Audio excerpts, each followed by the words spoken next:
O ministro da Fazenda, Fernando Haddad, foi entrevistado pelo UOL News, primeira edição de hoje. Perguntado sobre as eleições presidenciais, ele disse que a economia não vai ser decisiva para a definição dos eleitores. Vamos ver. Isso para dizer que eu não acredito que a economia vai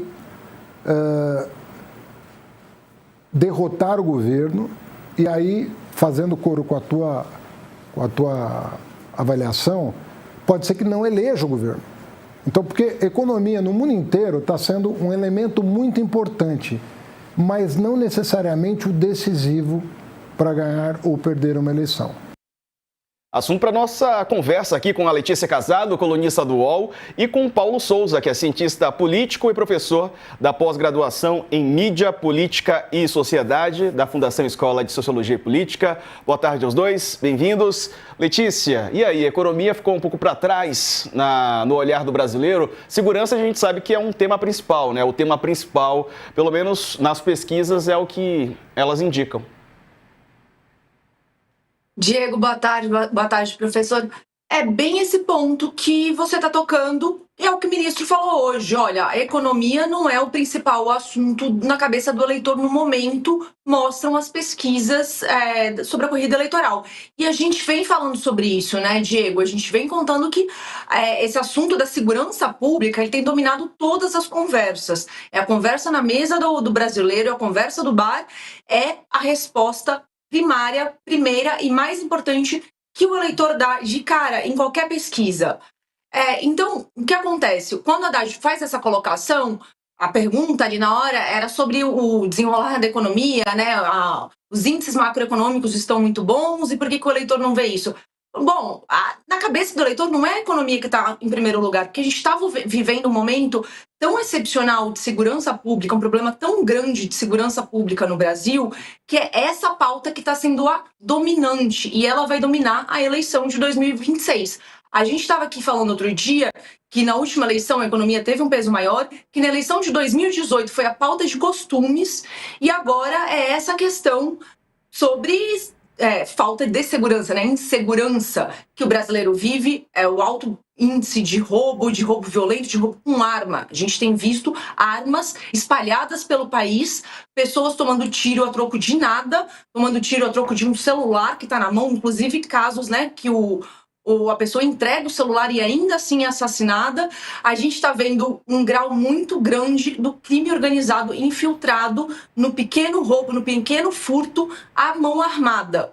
E esse problema ele é tão grande que ele só consegue ser resolvido de cima para baixo, que é o que o governo federal tem falado nos últimos tempos, tem batido na tecla de que tem que asfixiar financeiramente a cabeça, o cérebro do crime organizado no Brasil, porque do jeito que tá difícil, isso vai cair na conta do Lula. Por mais que a economia esteja apresentando índices melhores de desemprego, de queda da inflação, não vai ser isso que vai decidir a eleição esse ano, e o próprio ministro da Fazenda colocou isso hoje no UOL News de maneira muito clara. Diego. Pois é, deixa eu perguntar aqui para o professor também, né, se ele concorda com essa visão do ministro da Fazenda. Professor Paulo Souza, bem-vindo, boa tarde. Economia, sempre é muito importante, né? Ir no mercado, conseguir fazer a compra do mês, abastecer a geladeira. É claro que isso não perde a importância, né? Por mais que numa escala ali de prioridades a segurança apareça em primeiro, né? A pessoa sabe, né, quando a família está comendo, né, pelo menos melhor, está podendo comprar um item a mais ali para o filho, para a filha, acho que faz toda a diferença também, né? Boa tarde. Boa tarde, Diego. Boa tarde, Letícia. Boa tarde a toda a audiência. Eu concordo em partes. A minha leitura sobre eleições é que, de fato, ela tende a ter um tema principal, né, e efetivamente, talvez o tema principal não seja a economia, e sim a segurança pública, como a Letícia já chamou a atenção. Mas economia derrota governos, né? Economia derruba governos em reeleição, como aconteceu em 2022, ajudou, né, e pode acontecer esse ano. A economia também, ela pode ser dentro do que está o equilíbrio das pesquisas, né, uma certa constância das pesquisas, com alguma possibilidade de melhora de índices, principalmente de melhora de consumo para quem ganha até R$ 5.000, que passa a ser beneficiado com essa isenção de imposto de renda a partir de agora, janeiro, ou seja, em fevereiro vai ver o seu olerite limpinho, né? Com mais a estabilidade econômica, o pleno emprego. Isso pode trazer pontos significativos dentro de um contexto de uma eleição muito equilibrada. No que diz respeito à segurança pública, aí, sem dúvida, me parece o maior desafio para o governo, porque, além de tudo, nós temos uma cultura de entendimento já muito, né, trabalhada, principalmente na mídia sensacionalista, mas não só nela, de que combate ao crime é a apresentação de corpos, a apresentação, né, de polícias violentas e ativas, como a que a gente viu com grande aprovação, né, em boa parte da população, no caso dos complexos da Maré e da Penha, no Rio de Janeiro, há poucos meses atrás.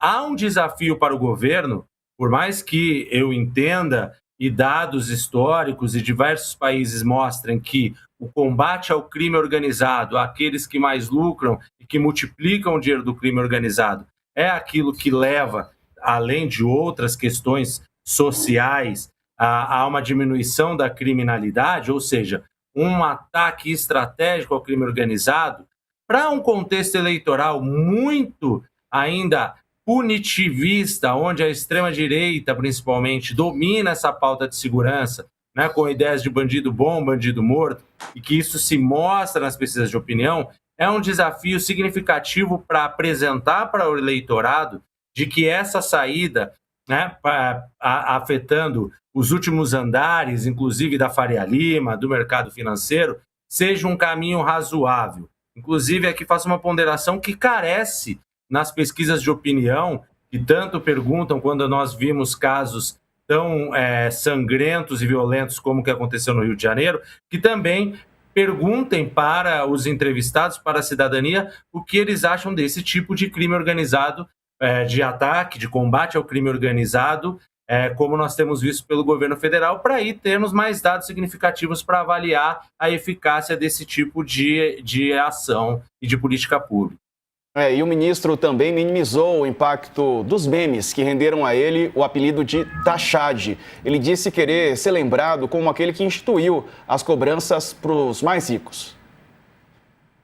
Eu fico muito feliz de ser lembrado como o único ministro da Fazenda dos últimos 30 anos que taxou offshore, que taxou fundo familiar fechado, que taxou paraíso fiscal, que taxou dividendo, que taxou bet. A oposição está certa.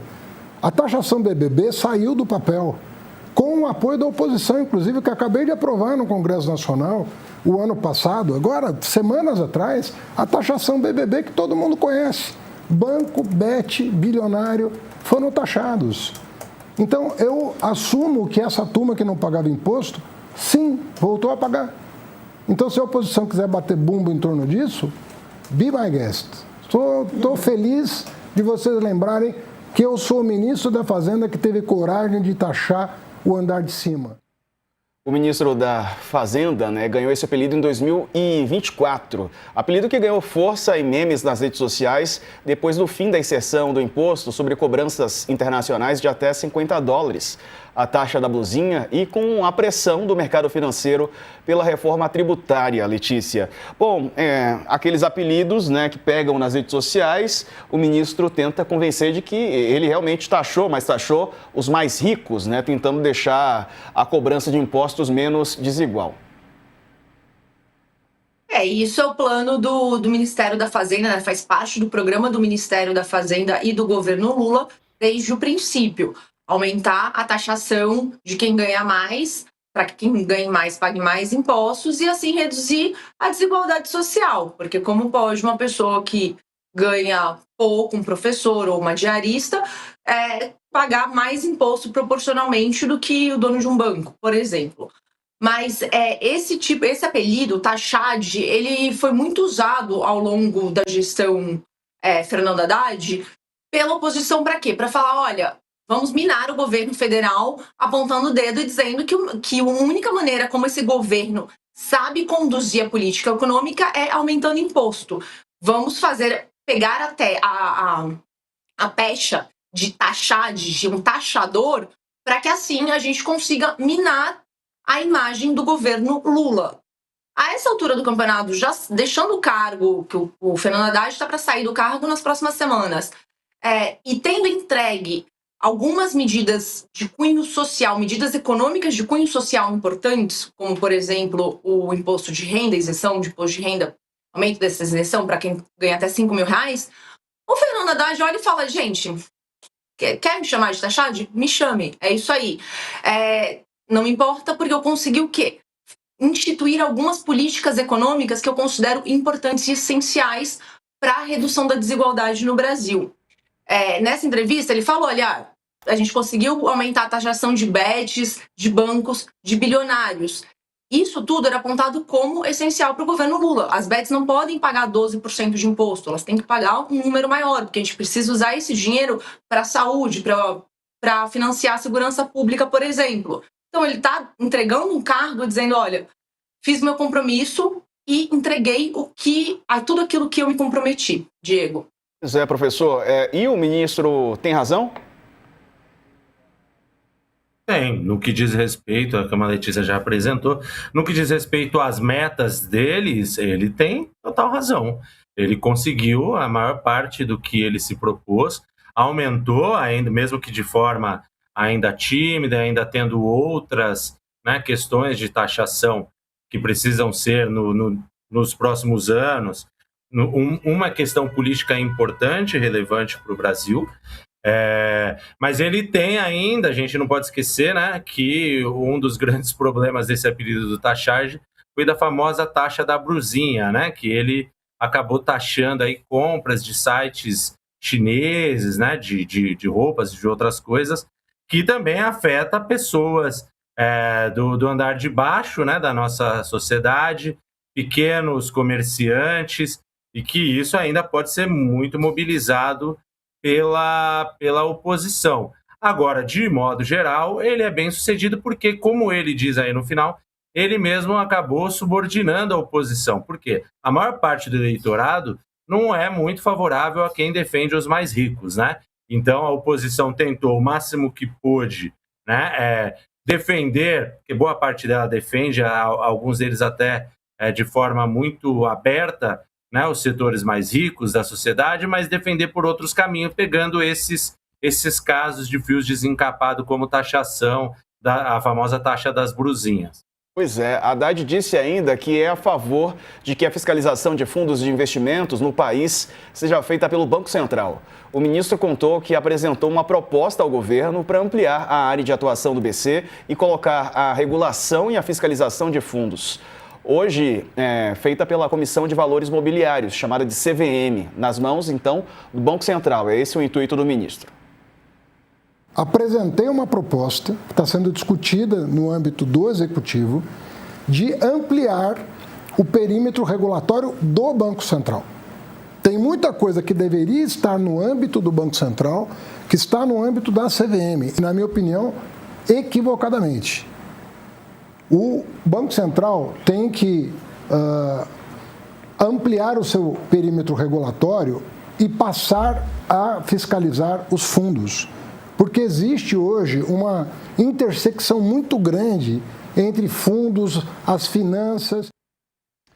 Paulo, como é que você vê isso, né, no momento de investigações aí, principalmente em relação ao Banco Master? A gente até entrou em contato com a CVM, perguntando se eles queriam dar uma entrevista para comentar, né, essa fala do ministro ou enviar uma nota. Até agora eles não responderam. Eu vejo isso de forma positiva, né? Eu acho que algumas instâncias do governo são muito importantes para a fiscalização. Nós vimos que, né, a fiscalização nesse setor é muito débil e não está dando conta, então talvez a questão da liquidação do Banco Master, todos os prejuízos, assim como da REAG e de outros que provavelmente aparecerão nas próximas semanas e meses, pudesse ter sido melhor conduzida e quem sabe até evitado, né, com algumas restrições a esses esquemas de pirâmides e golpes, que foi isso que aconteceu golpes financeiros significativos que esses bancos deram, e isso não se aplica, né, somente ao caso das financeiras, mas também de outros diversos setores, né? Nós aqui de São Paulo, por exemplo, temos a experiência de que agências reguladoras do setor de energia não dão conta de regular muito bem, né, as concessões, como no caso da Enel, que traz problemas e mais problemas, principalmente em períodos de chuva, como agora, onde parte da cidade de São Paulo já está sem luz novamente.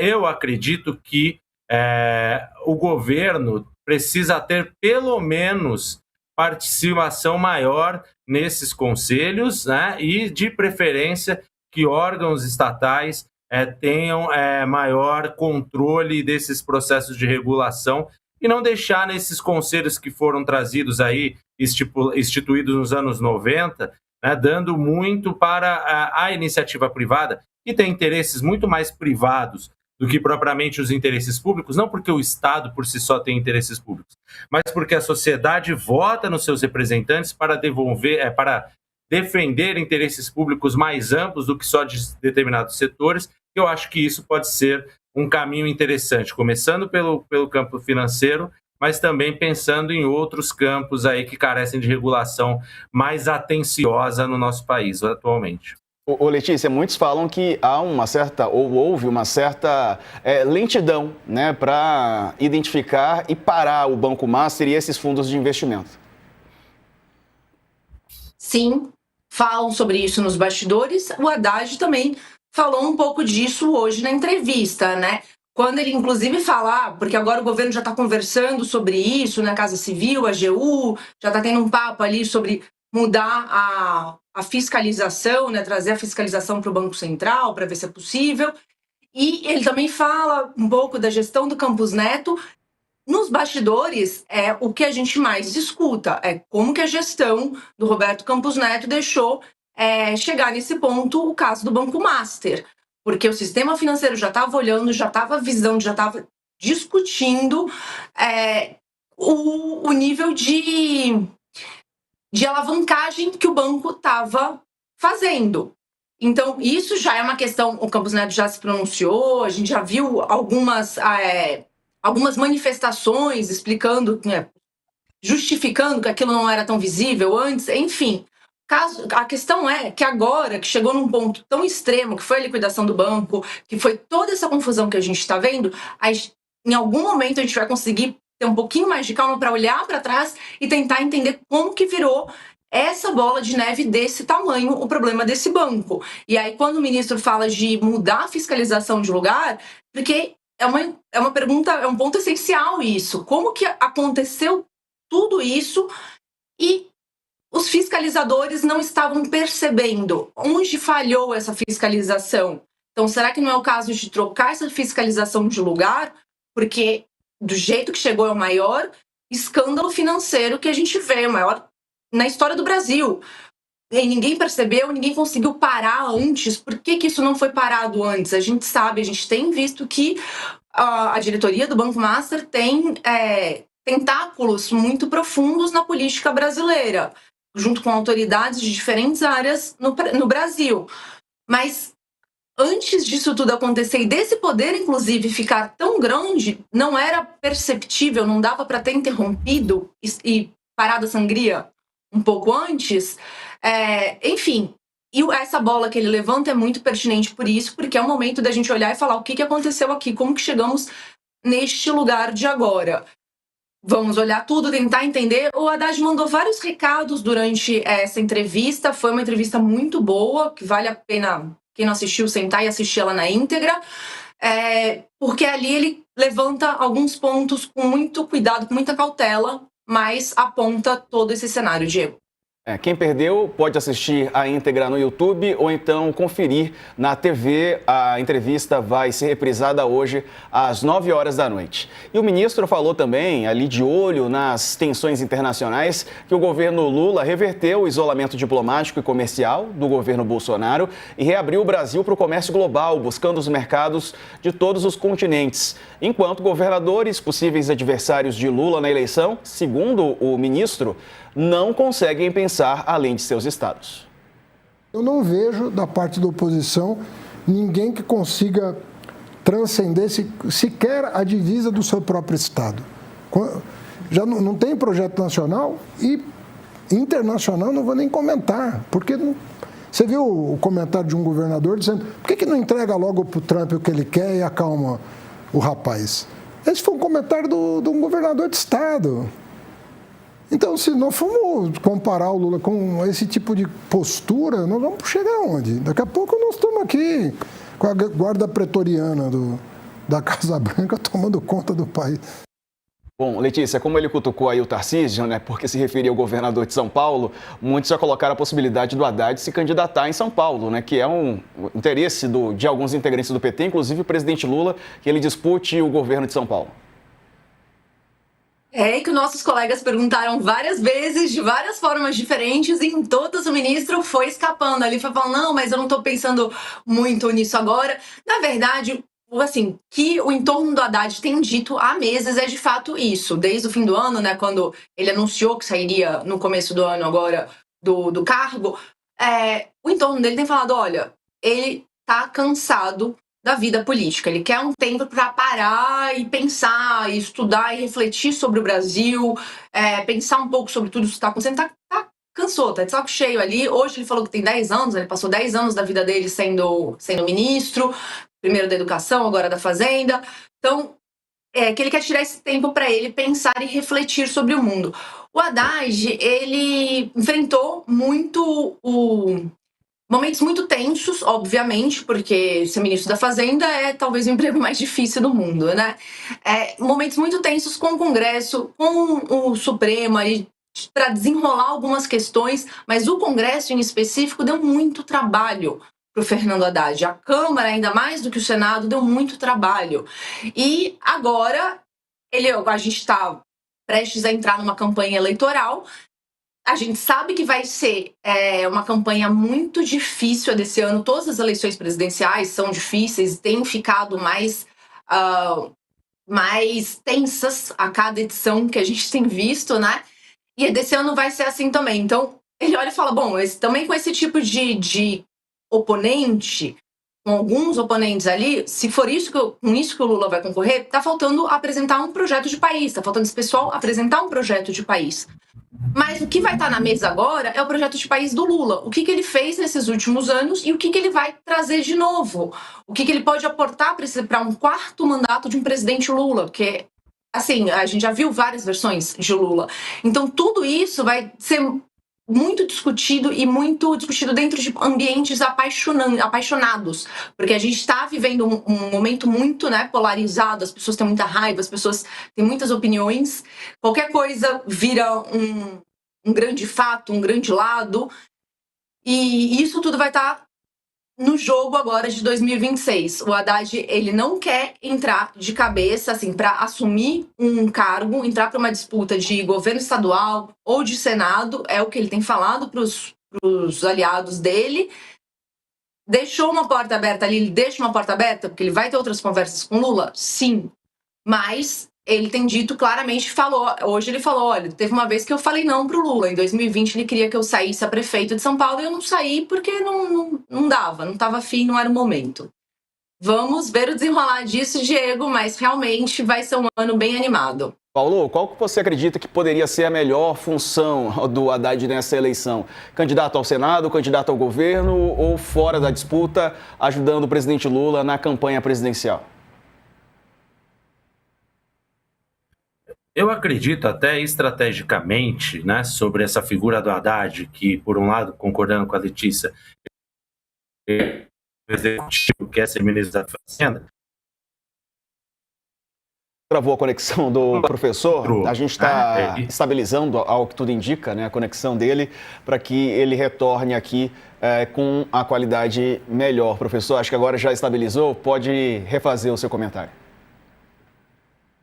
Não, né? Ele parou aqui com uma expressão de que estava tudo ok, mas não. Quando eu paro com a boca aberta, todo torto. Ele parou numa expressão legal. E agora voltou, professor. Vamos lá. E parou de novo. Tá chovendo em São Paulo, né? Tá chovendo em São Paulo e quando chove assim, a conexão fica instável, professor. A gente já volta. Pelo jeito, agora voltou. Vamos testar de novo. Quem sabe faz ao vivo, professor. É contigo. Vamos lá, vamos lá. Então, como eu estava dizendo, o Haddad sai do governo maior do que entrou, né? Sem dúvida, com os resultados positivos, mostram aí um vigor de alguém que 2024 tratavam, né, como derrotado, muitas vezes quase demitido, e ele chega agora em 2026 entregando a maior parte do que ele gostaria. Isso faz parte também de alguém, né, da construção de uma figura que possa ser uma liderança relevante no segmento progressista, né? Seja aí para uma sucessão do Lula, caso ele volte a se reeleger, ou para conduzir, tomar o lugar aí, né, de liderança da oposição a um outro governo de direita que possa derrotar Lula agora em 2026. E aí tem vários elementos importantes nessa dinâmica, né? Uma delas que eu acho importante é a questão da imagem, né, do Haddad, da sua competitividade e uma articulação da sua figura em nível nacional, testando sua influência, sua aceitação e tudo mais. Por que eu digo isso? Porque Haddad, ele tem o histórico, né, das últimas eleições não muito favorável. Apesar de ter vindo melhorando, não é pouca coisa o que ele consegue em 2018, há de se reconhecer, né, com Lula preso, com o antipetismo em alta e o fenômeno do bolsonarismo, ele ainda tem um desempenho razoável no segundo turno, mas depois ele sofre ali uma virada em 2022 aqui para o governo do estado de São Paulo, significativa. Então, é um candidato que parece que precisa aí ganhar uma musculatura para ser viável eleitoralmente a nível nacional, de quem sabe, em uma outra oportunidade, vir a ser presidente da República. Então, me parece muito mais interessante nesse momento para ele, de fato, assumir essa coordenação da campanha, que não é simplesmente a coordenação sobre caixas, estratégias de campanha, de discursos, de locais para visitar, mas também de alianças, tanto partidárias como regionais, né, que vão aumentando, aí pensando do lado positivo, óbvio, para o Haddad, por isso aumentando e não diminuindo, o grau de confiança de lideranças políticas de diversos espectros, partidos e regiões do país.